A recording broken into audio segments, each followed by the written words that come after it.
Hello and welcome to Whimsically Wicked, a reading duet. My name is Haley and I am the whimsical half. And my name is Daria, and I'm the wicked half. Episode 2. Yeah, we did it somehow after all the chaos that happened over the past 3 weeks since we did episode 1, All of the chaos that happened over the last 2 hours. or the last 2 hours. If you're watching on YouTube, this is our permanent home for the podcast now. There's a lot of books, there's a lot of work that went into this, and a lot of that happened today, unfortunately. New space, very exciting, and new home. New home. I bought my first home, and the first thing I did in that first home was build a library. It is so true, and I'm so proud of you. So, congratulations on your new house. Thank you. Now, you had a crazy couple of months with this new place. I don't think either of us expected this to happen as fast as it did. No, not even close. And you started looking maybe what 2 or 3 months ago now. And when it happened, it was just before you left on your trip to Mexico. Yeah. Literally a day before you left, you had some issues with it and weren't sure about if it was going to happen. Then Yeah. you were in Mexico for a week, found out in Mexico that it was going to happen. You get back, we record a podcast in the old place Yeah. with the couch sitting randomly in like the living area upstairs Yeah. with a makeshift podcast studio. We put it all back together. Yeah. 2 days later, we move you. Yep. And now we're here, Now we're here. but it has been a journey. It has been quite the journey. Now, something about you, I've known you for maybe 3 years now. I think I've seen you cry once, maybe twice, once that I remember. Yeah, because it was 6 months ago. And and yesterday, I get a text from you while we're putting these shelves together saying that you just had a meltdown, Yeah.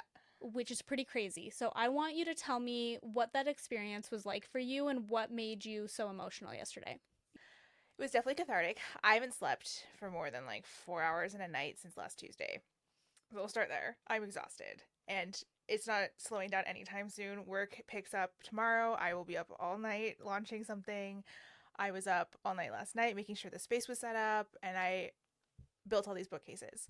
But I think the thing that like finally pushed me over the edge to start crying was like I bought a house. None of that had set in yet because we did it so quickly. Like I put it in offer. I went to Mexico. I came back. I signed the paperwork like 2 days after I got back from Mexico, and then we moved in less than a week later. That was really fast. That didn't sink in. And then I spent the past 5 days building, painting these bookshelves, painting this room. And my dream forever has always been to have like a built in library like this one. And some of these books, like they've been with me for so long, and this is their last permanent home because I will be absolutely dead before I move all of this shit again. And I think yeah, I sat here and I cried. There was snot, like so many tears, and my poor dog was so confused as to like why mom was having this weird breakdown in the middle of an empty room, except for all these books. It was a really good feeling. It was all the pride and all the joy, and then like the finally having a place that's just mine. Yeah. Well, and you've worked so hard for this, and it's been a long couple of years. You weren't even sure if you were going to stay in this city. The last 8 months has come with a lot of uncertainty. And so it's really cool to see it all come together. There was a lot of hiccups, a lot of roadblocks, but you did it. And if it was me, I would be bawling my eyes out every day, but it's you. And so you only cried a couple of times. And IKEA, if you are listening, please restock your Billy bookshelves Yeah. because I think that's also a little bit what set you over the edge. Yes, these bookshelves, they are not the black ones from IKEA. They were the white ones from IKEA because they're the only ones in stock in Canada. I couldn't order them. I couldn't get them anywhere. So I got the white ones. There's six in total. There's four of the full size and then two of the short ones. And I bought 24 cans of spray paint and I used every last one of those to make these black. And you'd be like, why did you use spray paint? Because I had to record a podcast episode on Monday. I got possession of my house on Tuesday, and they had to be set up and good to go by Monday. And painting them would have taken longer than that because I don't have enough space to lay all these out flat and paint them in one shot. It would have had to be in batches. You could have just blamed our other friend who told you to do it. I'm nicer than that. To her only. But yeah, so if you're gonna spray paint Billy bookcases, you need a lot more spray paint than you think you do. And I would just recommend not doing it to begin with. Buy a different brand. Unless IKEA wants to restock the black ones. And then, yeah, yesterday we spent probably 2 or 3 hours getting all of these books together. They look so pretty. It's hard for me to stop looking at them. I know, I keep obsessing over them. I work at this in this office too, so this is my Zoom background for meetings, and everyone asked me today, is that actually your background? Like, are those real? And I was like, yep, this is it. This is my home. Yeah. Do you want to do a quick overview of what we have behind each other? Because I think also for the people listening, it would be really nice. But we really strategically made this space a good contrast between the two of us. You're the wicked half, I'm the whimsical half. We really made it intentional so that our books would represent who we are as readers a little bit. Yeah, so I'll start with behind Haylee. Behind her is all of my fantasy, high fantasy, and then a little bit of sci-fi. So directly in front of her is Brandon Sanderson and Brent Weeks, two of my favorite fantasy authors of all time. And currently, my favorite is Brandon Sanderson. We'll talk a Yeah. little bit about it today, but big fan. Going up from there, we go into a little Star Wars shelf. That's definitely going to get expanded out more, but currently it's just the High Republic books. Above that, we've got Fantasy of Frost by Kelly St. Clair and the Aragon series. And then it kind of moves over into like even more high fantasy. So we've got a lot of stuff by Tolkien, Michael J. Sullivan, Patrick Rothfuss, Brandon Sanderson's Steelheart series because I love that thing. We have some gorgeous Dungeons and Dragons books that I'm definitely going to be reading. I have a lot of R.A. Salvatore books up there too. There's even some missing. You may notice I did not say Game of Thrones. I have 3 more boxes of books in Vancouver that still have to be moved to Edmonton. So those are coming this summer, and there will be many shifts to the shelves when those get here because they are a lot of high fantasy in there too. And then behind me, we move into my romance and dark romance era. So I have Twisted Sisters directly behind me. And then I have Haunting and Hunting Adeline. You may notice there is a neon mask. You can guess which book series will be there in a couple weeks when the special editions finally get here. And if you're anything like me, you have absolutely no idea what she's talking about, but I am excited to be surprised. You'll be reading one of them. So that'll be fun. And then from there is Dark Romance and Fourth Wing. And then up here on this side, more of the fantasy romance is in this shelf.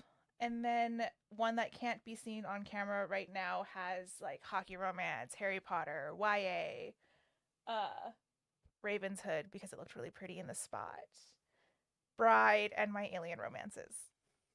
Your alien romances scare the shit out of me. Those are the best ones. I'm not there yet. We're going to stick to where we've been so far. It's not my turn yet, though. Nope. Alrighty, well, if oh my goodness, we are going to continuously expand on this library, so you'll have to check out all of the little changes that we make as we change up our favorite books and our reading styles, because both of us throughout the years have evolved the types of readers that we are so much, and so I'm just really excited to see how it shifts over time. Yeah, me too. There's already quite a few books I have ordered that I'm waiting to arrive, so that'll cause a lot of shifts. But I will say we've styled this in a way where we have room for probably like 200 more books on these shelves, Easily. Right. So exciting. And with that being said, we are going to do our April reading recap for the month. Yes. I read 7 books this month. Daria read about 100, or what she actually read was 26. insane. Which is impressive considering I did this during the month. Yeah, 7 books is on the lower end for me, but it was because we were so busy with getting the podcast set up. Our work has been insane lately. Yeah. Now, with that being said, I definitely don't listen to as many audiobooks as you do, but I think you even read most of these physically. I did, I think only about four, no, five or six of those were audiobooks. The rest of them I did physical books. Don't you normally read more audiobooks? I'd say I usually do about 30% audio, 70% book, like physical or Kindle. Okay. A little slower on the audiobooks. I listen to them at 1.0 speed because I can't spend that much money on audiobooks all the time. That's super fair. Well, we're going to do our most notable reads for the month because a lot of them kind of go under the radar. Those mid books aren't as exciting, but I think each of us have a few that we're really excited about and we really want to talk about. Yes. Okay, so Daria, your most notable reads for the month. Start with the one you want to talk about first. All right. Okay, I had a really interesting reading month. I was all over the place, mostly because I let TikTok pick my TBR for my birthday when I was on vacation. That's right. So it was an interesting mix of things that TikTok had me read. Most of them were hits, some of them were iffy. I actually don't have any of the ones that TikTok recommended to me on my top three list though, because the ones that did end up here were just so good. TikTok, you got to do better next time. Yeah, one of them got bumped off the list by Zodiac Academy. I'm sorry. The TikTok girlies might forgive you for I that. think I'll start with Zodiac Academy. They're all here. All nine are All behind me. 1,500 of them. There's space for more too if you want to write some more there, Twisted Sisters. I love Zodiac Academy. I read Zodiac Academy like it's the reality TV of books. I'm not here for the plot. I'm not here for the substance. I'm here for the absolutely unhinged shit these people get up to. And I feel like Zodiac Academy really delivers on that. And I know a lot of people have problems with it because it is very much so like there's loose plot points left, right, and center. You know, like that thing that was really important in book three just disappeared by book five. You're like, what? Okay, whatever. We're moving on. And I won't say any spoilers for Zodiac Academy, but I will say the couple that I was living for happened, and that's all I really wanted out of this book. Not gonna lie, I went into it. I was like, I just need them to get together. Anything past that, I don't really care. And that happened, and I loved it. And then I think obviously because there are 9 books and they are massive, it is one of the few books that has made me cry because I was just like, oh, I was going to say, this book turned my stone cold hearted friend into a sobbing mess, and I'm impressed by that. I think probably a little bit of the stress of everything that was happening around it played into that because I got home on April 20th from Mexico, and then I read this entire book in less than 2 days. But I just it was sad to see them all go, but I'm also really happy I don't have to read another one of these books ever again. Until Darthmore, I'm definitely reading that. That series is great. I think for me, it was really been reading them for a really long time, and it was sad to see all the characters I love go. But thank goodness it's over because 9 books was a lot, and they just keep getting thicker and thicker and thicker. I don't understand how they keep getting so big. Hijinks. So, okay, my understanding of Zodiac Academy is that it is a dark academia fantasy with magic and it's smutty. That's all I know about this You know what? series. I will give them. You like magic systems? This has one of the best magic systems I've ever read outside of Sanderson. It's extremely unique.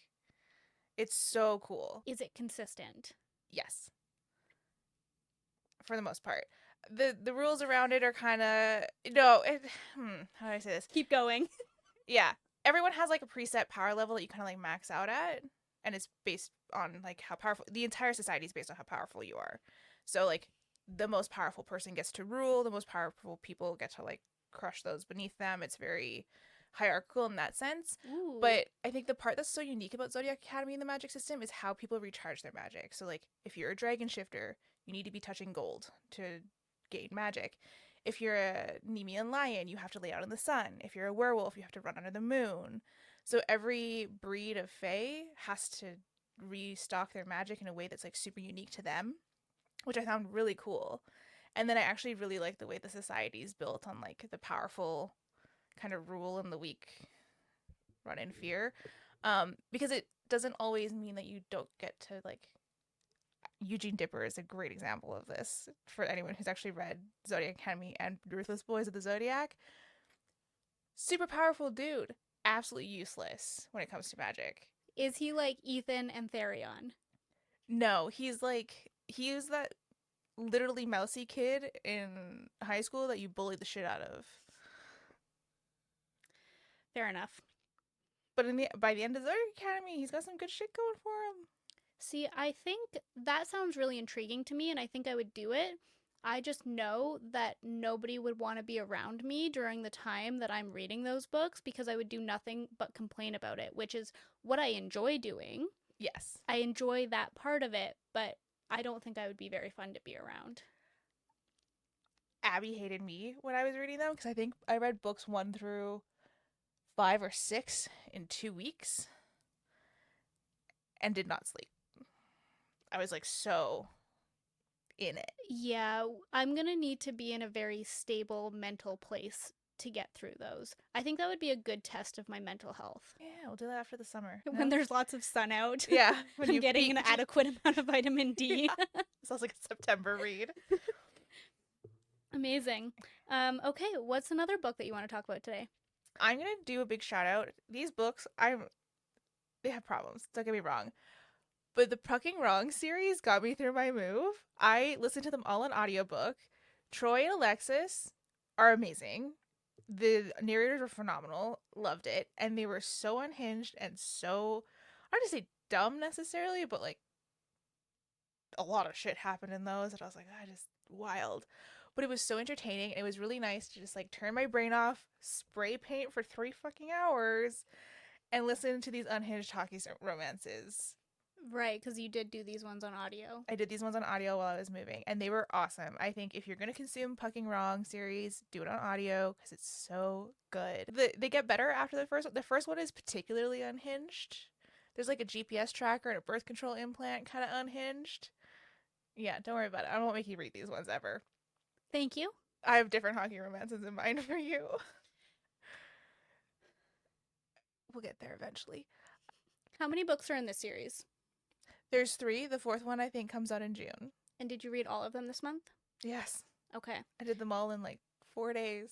So I think all of us, if we grew up around hockey players, but I feel like most of our audience probably did as well. You know what the romance is about. It's a hockey romance. Yeah. Any junior hockey team that you were around, you probably understand what's going on here. Were these ones with the goalies? One of them was a goalie, one was a defenseman, and the other one was a forward, I think. Because I always dated goalies. Yeah, because you like them insane. Not insane. I like them weird.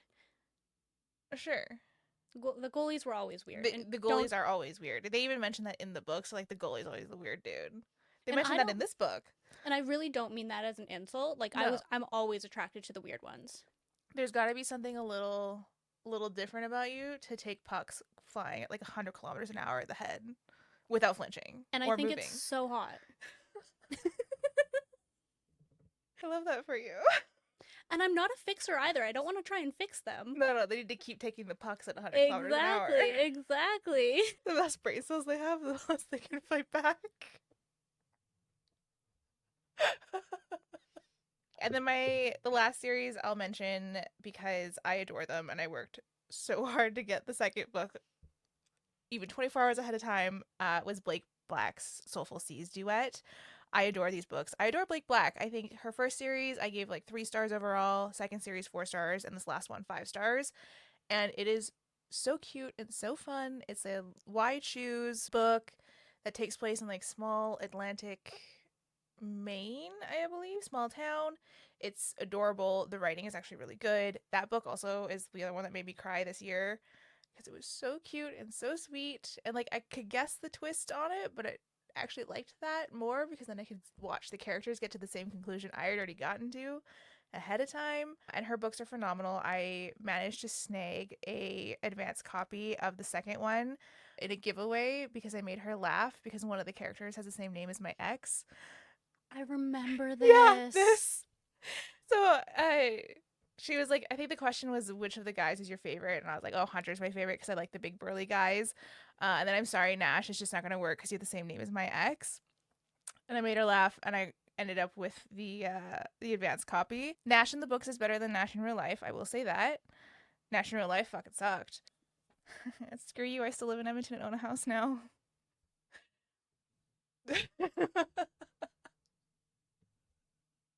But I told all my friends, I was like, hey, like, look at what I did. I took a screenshot of what I said, and they're like, at least he was good for something.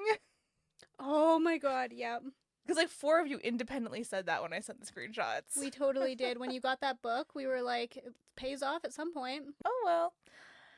Anyway, Blake Black, Soulful Seas Duet. If you haven't read it and you like Why Choose, it's a great one. If you aren't familiar with Why Choose or you haven't read one of those books before, they are polyamory books that are closed relationships. Typically, it's focused fully on the woman, so it's like a girl with like 3 to 4 boyfriends, 5, 7 if you're adventurous.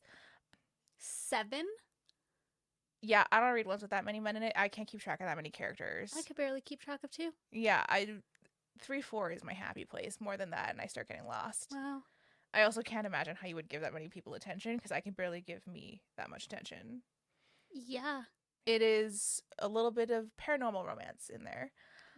But it's a great one if you haven't read that kind of book before. Good one to start at. And if you really enjoy Why Choose books, it's a really well written one. Amazing.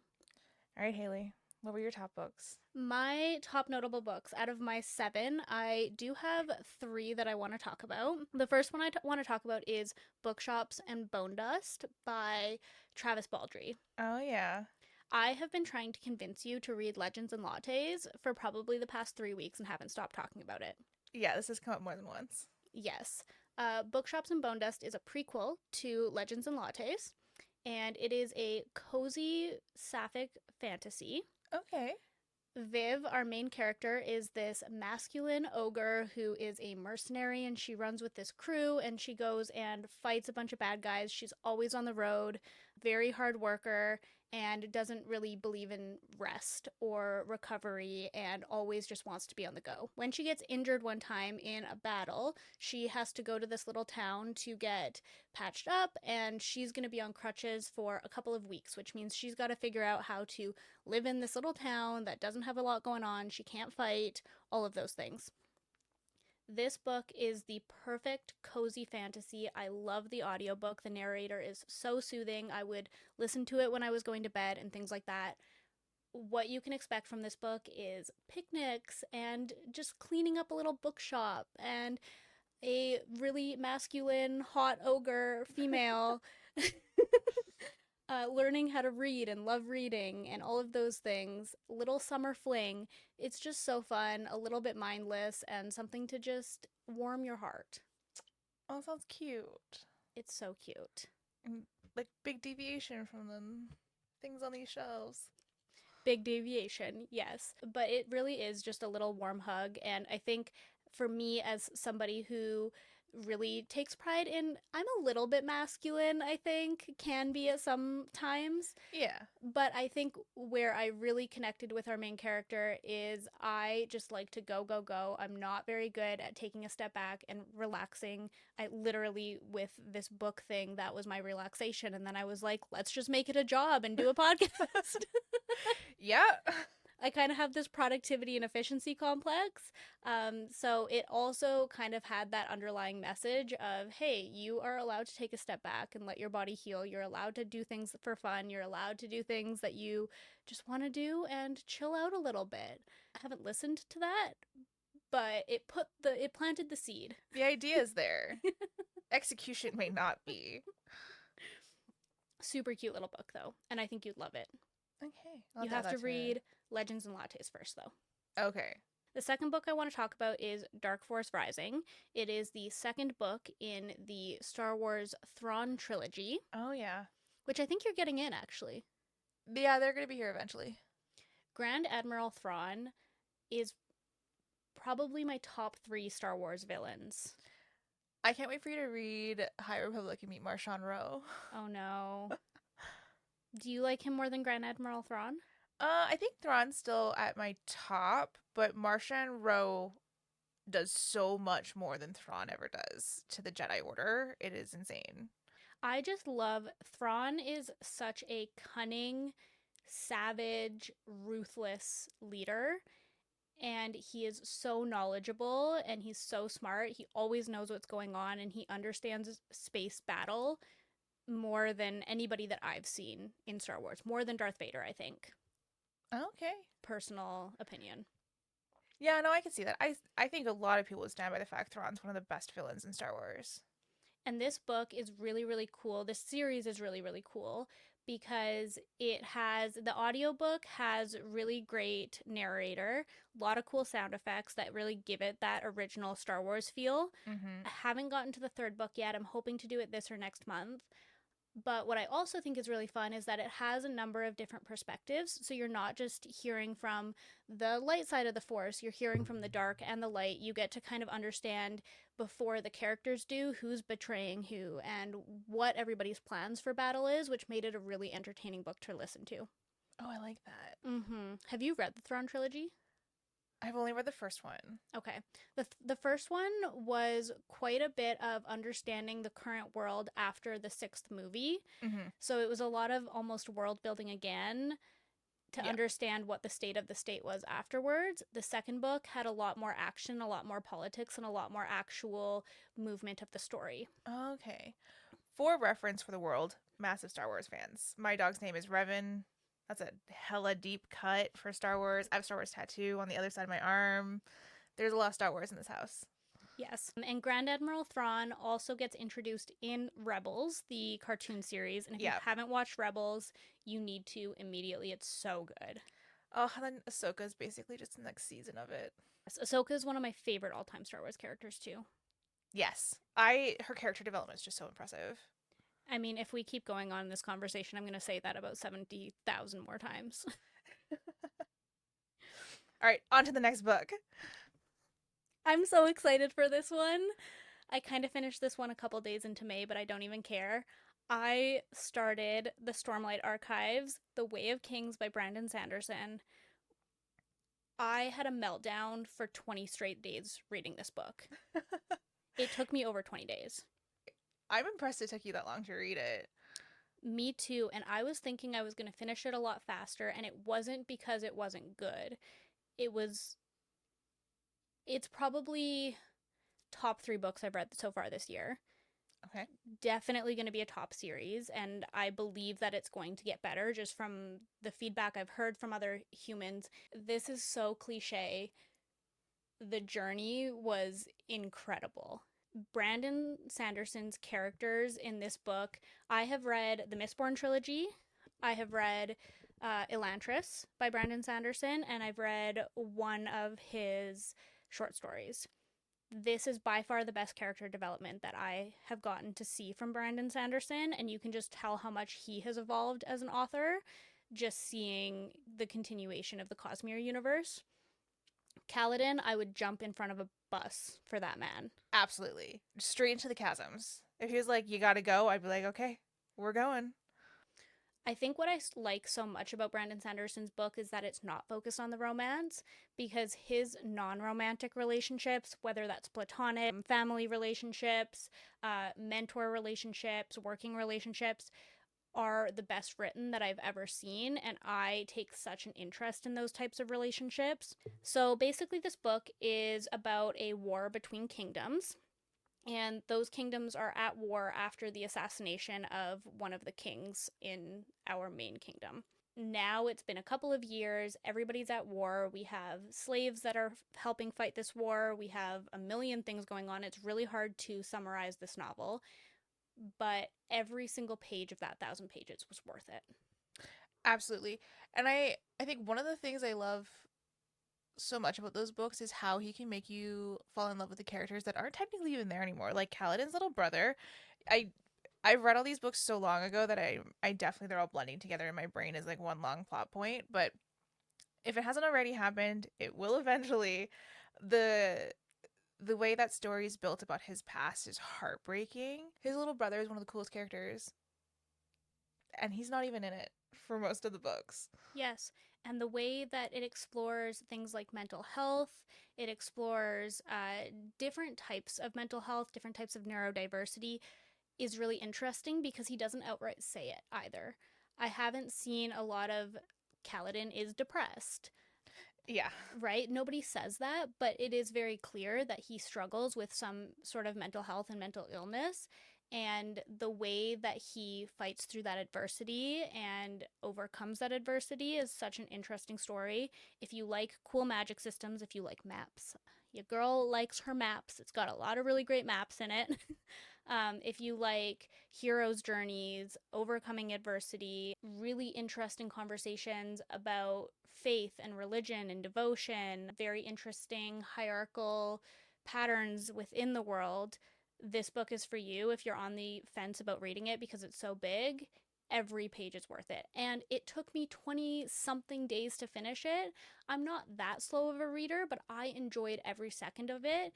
It was so worth it to take that long.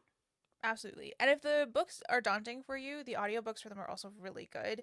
I believe graphic audio has a version, and then there's just the regular kind of single narrator style. But they're both really, really good, and I'd recommend those two. They're very long, so it's very much so worth your Audible credit because you're going to get like 50 hours of book time per credit. It's super long, but as they say, life before death, strength before weakness, journey before destination. I've memorized it. I've said it Oh my so many gosh. times. When I finished that book, I would walk around my house just reciting that. I love it. It's a good quote, though. It's so great. Like, it's a great quote. Yeah, and I I went to training at the gym like 2 or 3 hours after I had finished it, and I was so hyped up from that because I had just finished the book and I was going to training and I had a heavy front squat and I was like life before death, strength before weakness, journey before destination. You know what? I had a great lifting session. I also will say about this novel, I haven't had a good cry from a book in a while, That's shocking. and this one made me cry. You probably cried more about books this month than I did. Yeah, probably because two of them made me cry this month. I only got one. Bookshops and Bone Dust teared me up a little bit, Okay. but I didn't, not a full on cry. Okay. I It, don't think that counts. no, it's been a while since I've had a full on cry. I really need one. We were at the bookstore yesterday getting some more books for this situation, and I'm pretty sure you left me going, I need to find a book that'll make me cry, and just wandered off at one point. I was like, okay, bye. It's been too long since I've had a cry. I think I'm overdue. Otherwise, I'm gonna have a mental breakdown. See, I'm like upset that I cried yesterday, and I was like, wow, we hit rock bottom. See, if I don't let it out, because I don't let it out in my real life, I will not let myself cry for real life scenarios. If I don't let it out, it's coming out at some point. Yeah, okay, And that's I fair. don't need it coming out during any important situations in the next little while. Yeah, don't be the girl that cries at work. We've all had to put up with that before. I think we both had pretty decent months of reading.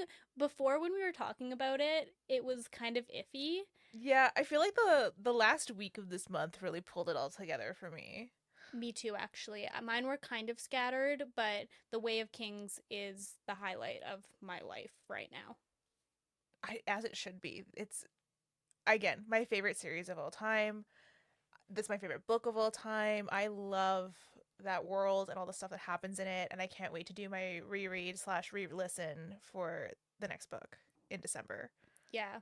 Oh, I'm so excited. And part of the reason it took me so long is because I was having meltdowns the whole time. So if you want to see me melt down, I have a bunch of spoiler filled reactions to certain scenes on my TikTok.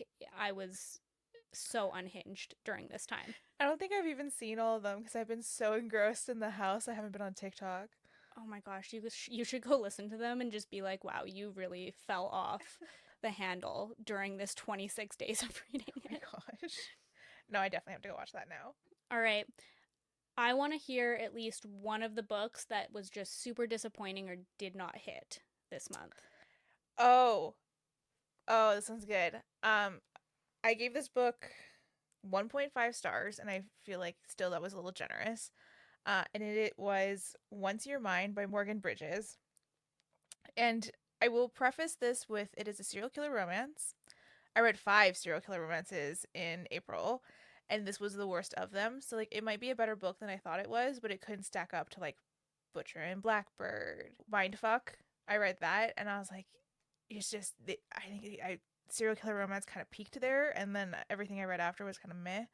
I also read There Are No Saints. Yeah, that's five. And this one, it was just the writing felt really juvenile to me. The characters didn't develop. There wasn't like when you read dark romance with the crazy stalker guys, they have a form of logic going on that you can like be like, okay, like I wouldn't do what you're doing right now, but I can understand why you did it to some degree. Yeah. Versus this one where I was like, I don't know why we're doing this. I don't know where we got to. I don't know how you got to this point. Like, and then I think the my opinion of it just kept getting worse and worse as I read and listened to more books because there's like a serial killer stalker vibe going on in this one. Read a lot of serial killer books, and then the entire Pucking Wrong series is like those boys stalk the shit out of those girls. But it was like in a really interesting way, I guess, instead of this one where I was just like, I don't like. It was like you cookie cuttered a bunch of tropes and put them into one book, and it was not cohesive or enjoyable for me. So that was my bottom read. It really is interesting when authors don't have good reasons behind doing things.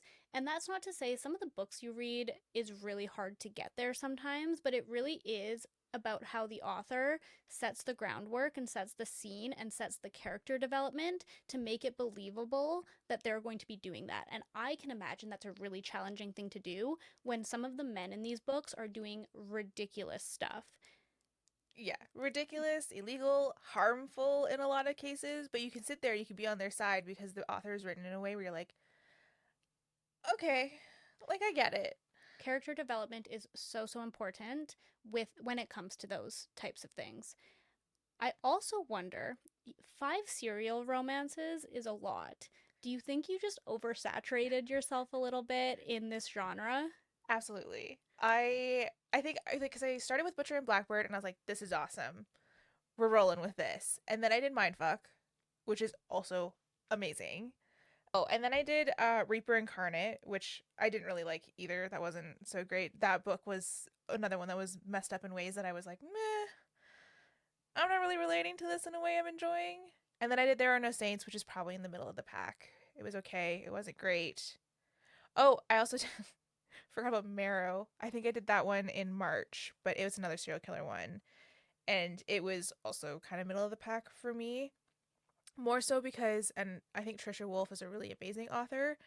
I just don't like her writing style for my personal taste. And she wrote that one with Bryn Weaver, and I could tell, like, it was, which I actually think is really cool. Kudos to them for being able to write a book together, and the reader who's read both of their works before being able to like see each of their touch in that book. Cool. Because I find a lot of the time when it's something's co-authored, it kind of just becomes homogenous. Like you can't really tell who did what. With this one, like I could really see where each piece of each character came from and which author did what. And I Yeah. like that a lot. That book was kind of meh for me, although shout out because it ends in Edmonton. That's an interesting story. I was like computing. That's an interesting choice. I don't know why. I don't know how. I'm like I think Bryn Weaver's Canadian? Question mark. Pretty sure she lives on the East Coast, so like it kind of made sense as a Canadian thing. But I bet she was just like close her eyes and that city. where is a serial killer least likely to be noticed? Edmonton, Should have sent it to Lethbridge. Winnipeg. But yeah, I think because when I oversaturate myself in genres too, that's where I start to get really, really picky because that's also what happened to me with my lowest book of the month. Oh, what do you got? It was The Midnight Library by Matt Haig. Oh, okay. This one is a little bit on the young adult side of things, and I think that that also took it a little bit out for me because I have to be really careful when I read contemporary fiction from that age group because I'm not that age group. So the things that I would have found really profound at the age of 14 and 15 are just not the things that I would find profound now, Yeah. and it wasn't as well written. Mm. The Midnight Library explored the theme that if somebody wanted to redo each regret and decision that they made in their life, they could look and see where that life would have taken them. So, this girl, she dies and she goes into this library and she gets to read every single experience that she could have had if she changed all of her decisions. super predictable. It kind of felt like it was trying to hang with the invisible life of Addie LaRue. Oh, that's a hard one to put yourself up against too. Yeah, and just couldn't hang. The theme was just too basic and didn't explore the nuances or complexities of it. And it was just, don't regret life. Don't regret the decisions you make. You are the happiest that you could be now. When I think that there is something there, there's just so much more to it, and it didn't explore it enough for me. I think that would be good for a younger audience because there's not a lot of things and choices you've made that are worth regretting at that point in your life. Like, chances are you are at the best spot you could be. For most people, I'm not going to say all, but for a lot of people, you probably are. Versus, like, you start adding decades to that and you're like, that thing I purchased, or that thing I did, or that entire degree I took and don't use anymore probably wasn't the best decision I ever made. Or that Totally. guy I dated. Yeah, that too. But I think like they could have explored something about learning from your mistakes or just something to add layers to the just don't regret your life. But for the younger audience, I think that if you do have somebody younger in your life who is a little bit more sensitive or feels really deeply like I do, that's the type of kid I was as well. And I think that they could really enjoy this and have a really good time with it. And it would be a really good introduction to contemporary fiction. If you've been reading a lot of contemporary fiction or lit fiction in your life, this isn't going to feel like anything new. Okay. And probably if you're over the age of like 23. Yeah. Got it. Yeah. All right. Well, I think that's all we've got for today. Thank you for joining us today on Whimsically Wicked, a reading duet. I hope you enjoyed listening to our recaps of our April reading and my Wild House Slash meltdown. slash meltdown. You can find us on Spotify, YouTube, and hopefully Apple Music this week. We'll figure that out eventually. Under Whimsically Wicked, a reading duet. You can find me on Goodreads, Instagram, and TikTok as Daria Can Read. And you can find me on TikTok and Instagram as Haylee Johnson with a little fancy underscore. And you can also find me on Goodreads. All right. Thank you for listening and have a wonderful week. Bye.